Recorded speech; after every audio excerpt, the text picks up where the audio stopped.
Salut, c'est Voyou. Pourtant pas mal parti, tous les deux dans la veine. Te voilà raccourci, tout seul sur ton tandem. Et l'âme en peine à pédaler. J'avais un t-shirt gris pâle rentré dans ce pantalon noir et avec une chemise que j'ai chinée en fripe, une Christian Dior en satin, très jolie. Je l'ai enlevée parce qu'elle est pleine de sueur, voilà. À Paris, je vais souvent chez Épisode parce qu'ils ont pas mal de trucs et les vêtements ils sont toujours de bonne qualité. Après, dans toutes les friperies qui sont un peu dans ce coin-là, genre les Fripstars et tout ça. Mais là où je trouve souvent les plus belles pièces, c'est dans les Emmaüs de campagne, dans des endroits où les gens s'en foutent complètement de comment ils s'habillent. Et ben, tu vas là-bas récupérer des trucs vraiment cool. J'ai des influences beaucoup liées à des manières dont sont habillés des gens dans des films notamment. Et puis après des trucs d'époque aussi, genre il y a des époques qui m'inspirent pas mal, les années 90 ça m'inspire beaucoup.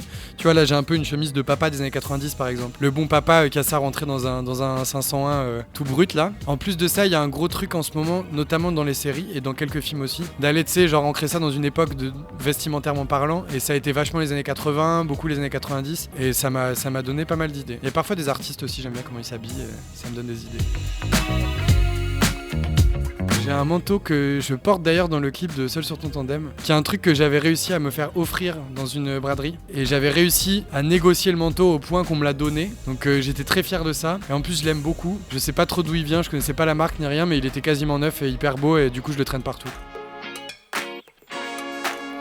Le seul tatouage qui a vraiment une signification, c'est le premier, c'est celui-là, c'est le logo du premier label sur lequel j'ai sorti des disques avec d'anciens groupes. Sinon les autres, en fait, c'est des potes à moi qui me tatouent, souvent soit chez moi, soit chez eux, parfois un peu trop tard en soirée. Ça, c'est une pote à moi qui s'appelle Léa Le Faucon.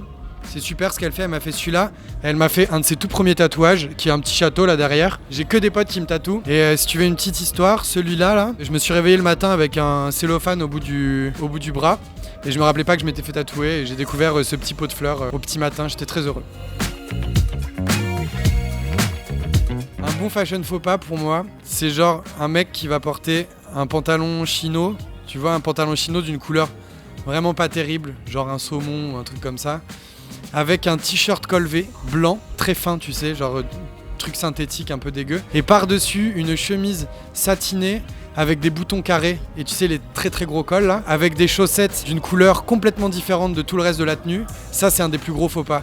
La chaussette les gars, c'est la chose la plus importante. Avoir des chaussettes qui sont raccordées en termes de couleur, en termes de logo, en termes de motifs avec ce que tu portes, c'est très important. Et au pied, qu'est-ce qu'on pourrait mettre au pied de bien dégueulasse avec ça? Les derbies, tu sais, poinçonnés là comme ça, avec les semelles en mousse blanche là. Pardon, excusez-moi.